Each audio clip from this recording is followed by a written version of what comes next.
Hi everyone and welcome. It was really nice getting together today to explore for the second time mindfulness and the ways in which we can cultivate greater mindful awareness and attentiveness to the nature of this mind and how it wanders, where it wanders to, the qualities of moment-to-moment experience as they relate to the thoughts, the feelings, or the sensations that are continuously arising in the mind and body, and the ways that they can be a source of insight and inspiration. It also can be a form that's more reactive and defensive and contracted, and how the mindfulness practice can help us discern between these two. What I'd like to do is take a few moments and just briefly recap what it is that we covered today, to both remind ourselves of the essence and the heart of some of the fundamental mindfulness insights, the various practices that we explored or learned, even for the first time, perhaps some of them, and then the takeaway, what it is that we're to do if we choose to help to deepen our foundation of practice, so that when we meet again in 2 weeks, we're able to move things to the next level. Today was all about focus and concentration and practices to help us both deepen our capacity to be focused and attentive, but also to notice the mind as it begins to move away from the object on which we place it.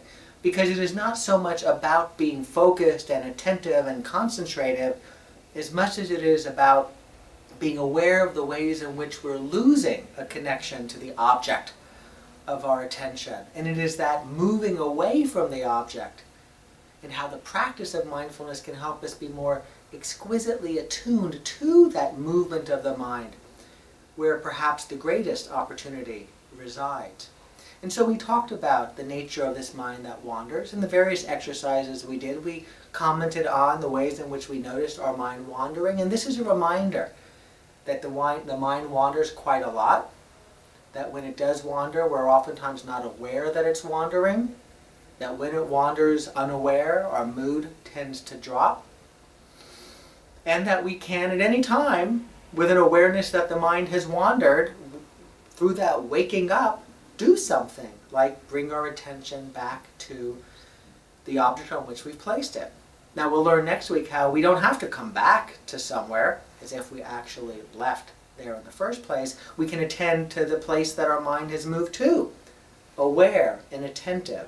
But here we are cultivating focus and concentration, and so when we notice our mind wandering, we bring our attention back to the breath or the body. And so we did that today, and we remembered the nature of this mind that wanders with an okayness, that that's the nature of the mind. And we're here to develop more skillful ways of noticing and working with the mind that wanders, and the ways it can lead to emotional reactivity and becoming scattered and distracted and all of that we're very interested in this life that we're living and this work that we're doing. We also did a series of practices. We began with the counting practice, which was to bring our attention to the breath, and on each exhalation, note to ourselves the count from 1 to 10. And among the various reasons we did this, we noticed that, like when we practice music and practice the scales on the piano or on a cello or whatever it may be, that we have the opportunity to see, can we get to 10? What happens along the way?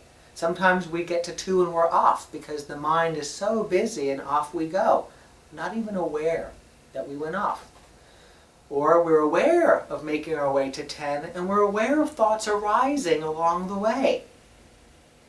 Or we seem to be very attentive and focused on the breath or the count and we get to 10. Whatever form it takes, that very short beginning to a practice or practice unto itself can be informative in understanding the nature of the mind in that moment.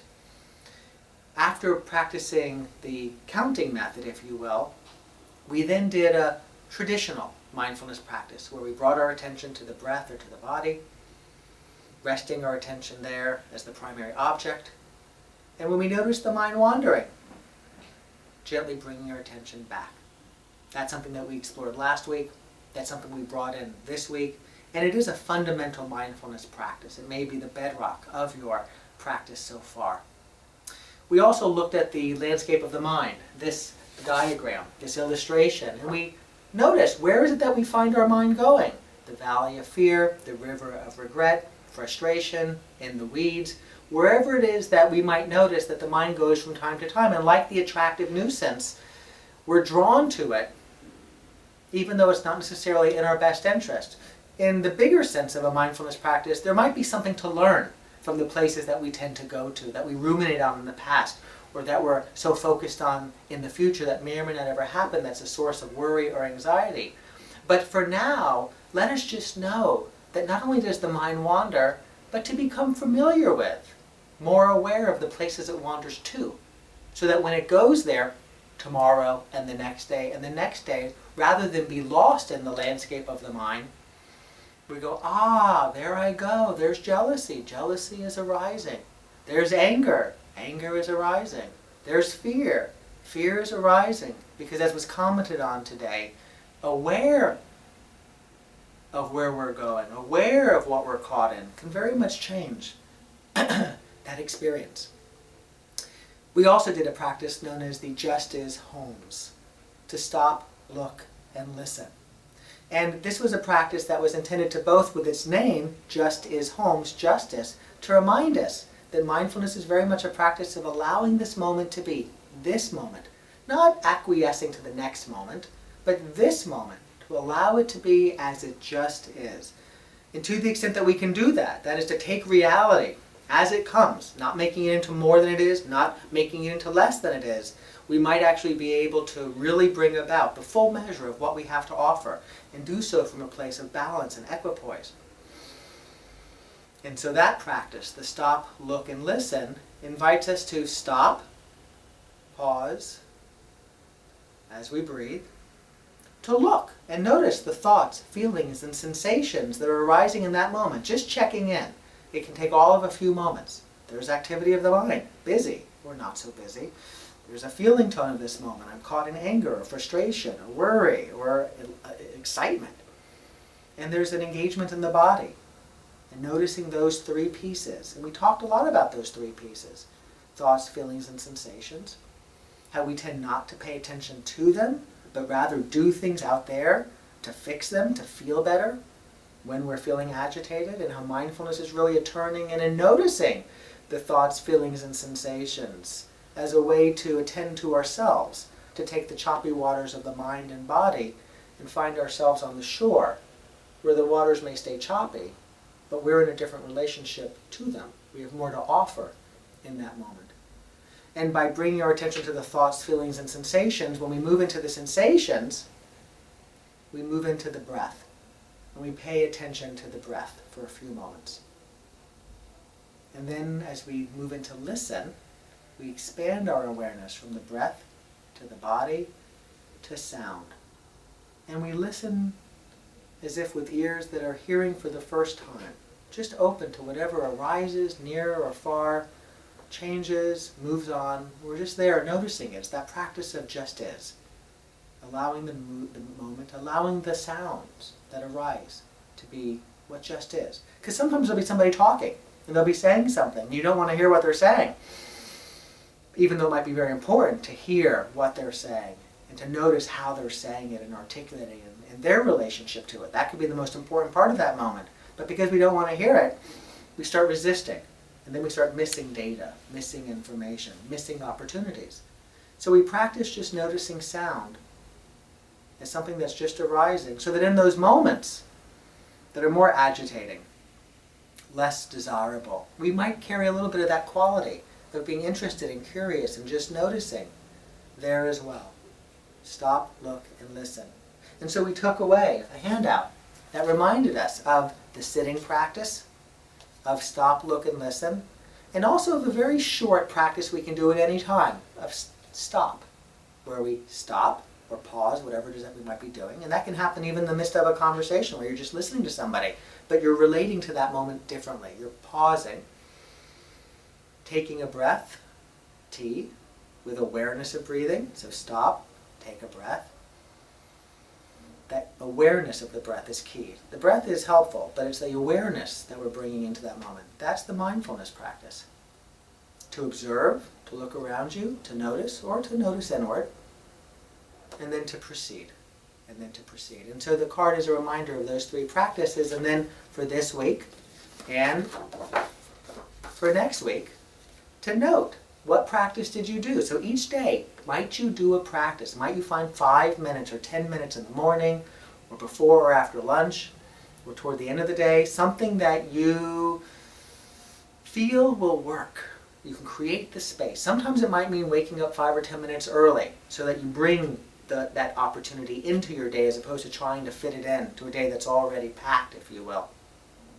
But to note, what practice did you do? It might have been stop. It might have been a 5-minute sitting.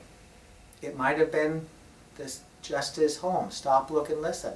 It might have been a 10-minute sitting. Whatever it was, and these are things you can choose. It might have been the counting.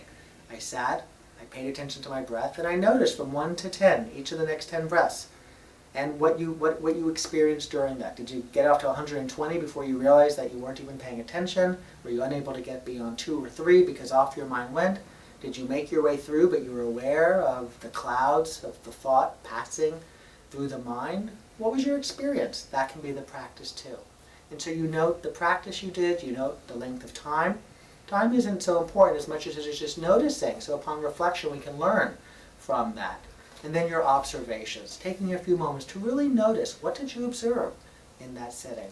So that over the course of the next 2 weeks, you're able to practice this mindfulness as an experiential form that you bring into your day to find the ways in which it enriches or changes or offers you something to your day, the insight that may flow, and to have where when we meet in 2 weeks, you have some practice under your belt that can inform our next conversation. So I'm looking very much forward to seeing you in 2 weeks. Along the way, if you have questions, please email me or text me or call me and ask your question. If I'll perhaps offer that as something to everybody as a response to the question, because the question you have is probably something that's on somebody else's mind. So wishing you all the best. Thank you very much for making your way to the University of Miami this morning. And I hope you have a terrific day and a terrific week until we see each other again.